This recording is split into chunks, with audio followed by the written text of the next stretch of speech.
guys! Welcome sa aking channel guys. Guys, magluluto tayo ng mini donut guys. Itatry natin yung ating in-order sa Shopee guys. So, ngayon guys, first time ko palang gagamitin itong ating donut cake maker guys. So, ngayon mag-start na tayo guys. Okay guys, gagamit tayo ng 2 cups na all-purpose flour guys. So, ito ay gagamitin na natin. Gagamit tayo ng 2 cups guys. So guys, yan. 2 cups yung ating gagamitin guys. Maglalagay po tayo ng 40 SP baking powder.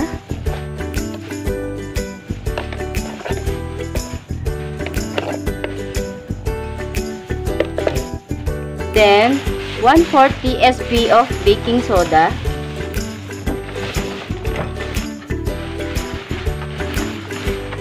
Mix natin. Maglalagay din po tayo ng salt. Yan. Maglalagay din tayo ng 1/2 cup na sugar, guys.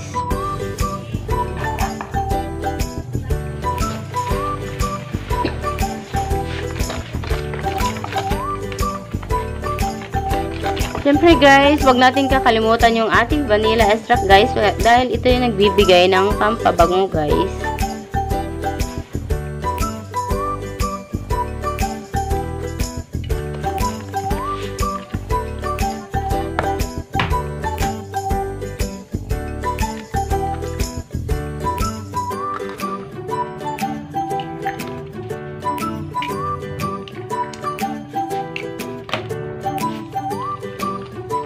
Mix natin ngayon guys.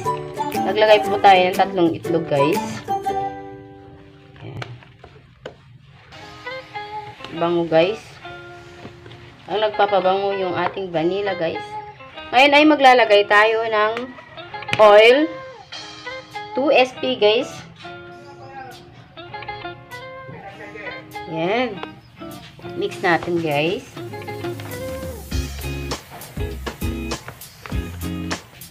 So guys, dahil sa wala tayong evap guys, ay pwede naman tayo maglagay ng ating, maglalagay po tayo ng powder, yung Bear Brand Swak guys. Optional lang po ito guys, so pwede pong wala, pwede rin pong meron.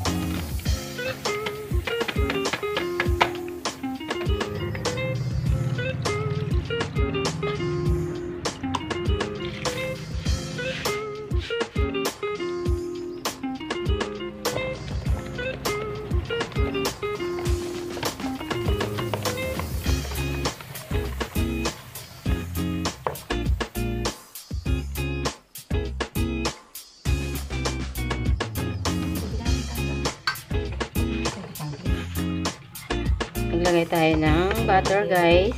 Mas maganda kung butter na lang ilagay natin guys kasi mas mabango at masarap siya guys. So, okay na to guys.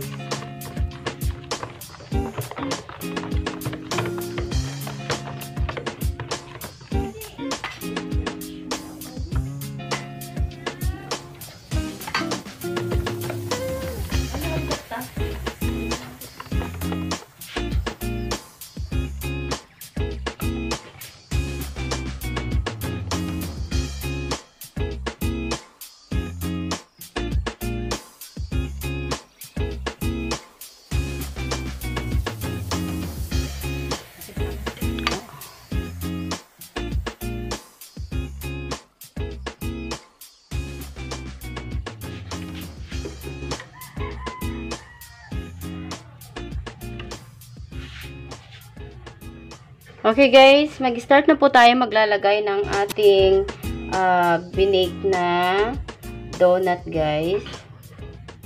Ayan.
Okay guys, tapos na po yung ating mini donut guys.